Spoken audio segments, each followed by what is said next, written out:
Good evening, North Georgetown families. I am Miss Mears, the STEM specialist for your child. I am going to be reading a read aloud titled Rosie Revere, Engineer, that I have shared the beginning of the year with my students. The author is Andrea Beatty, and the illustrator is David Roberts. This is a story about a girl who wants to become an engineer and her great aunt, who is Rosie Riveter. I hope you enjoy. This is the story of Rosie Revere, who dreamed of becoming a great engineer. In Lila Greer's classroom at Blue River Creek, young Rosie sat shyly, not daring to speak.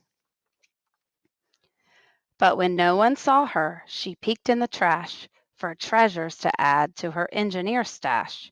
And late, late at night, Rosie rolled up her sleeves and built in her hideaway under the eaves. Alone in her attic, the moon high above, dear Rosie made gadgets and gizmos she loved. And when she grew sleepy, she hid her machines far under the bed where they'd never be seen. When Rosie was young, she had not been so shy.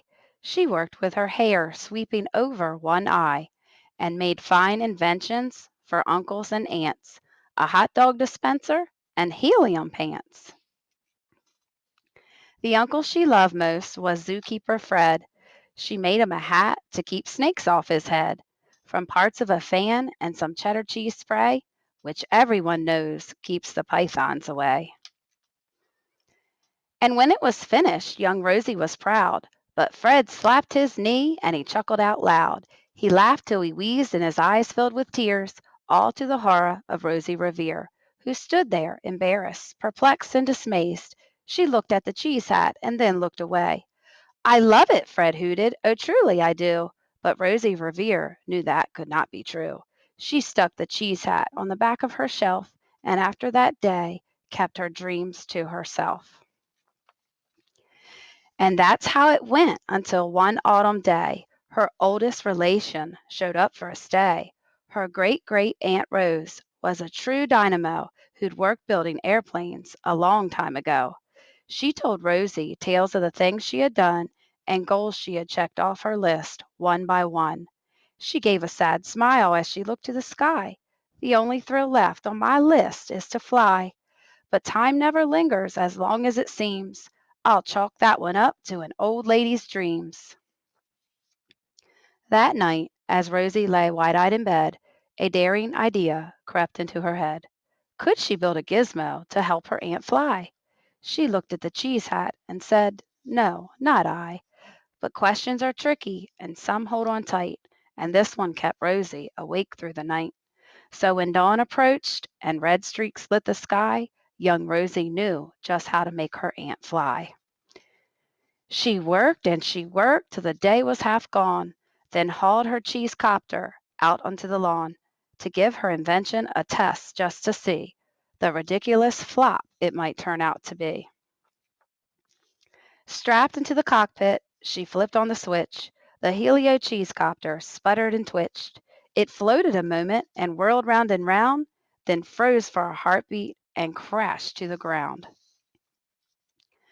Then Rosie heard laughter and turned round to see the old woman laughing and slapping her knee. She laughed till she wheezed and her eyes filled with tears, all to the horror of Rosie Revere, who thought, "Oh no, never, not ever again, will I try to build something to sputter or spin, or build with a lever, a switch, or a gear, and never will I ever be a great engineer."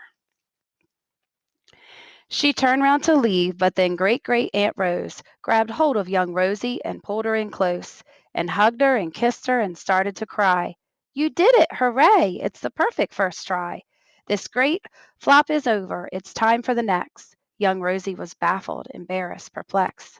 "I failed," said dear Rosie. "It's just made of trash. Didn't you see it? The cheese copter crashed."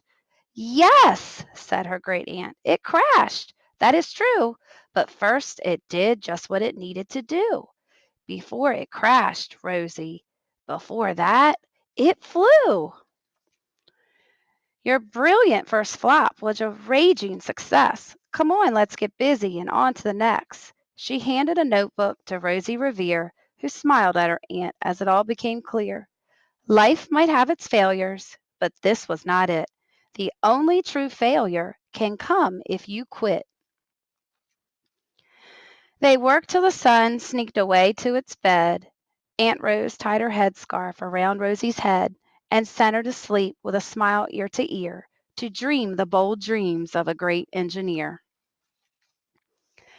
At Blue River Creek, all the kids in grade 2 build gizmos and gadgets and doohickeys too. With each perfect failure, they all stand and cheer, but none quite as proudly as Rosie Revere. The end.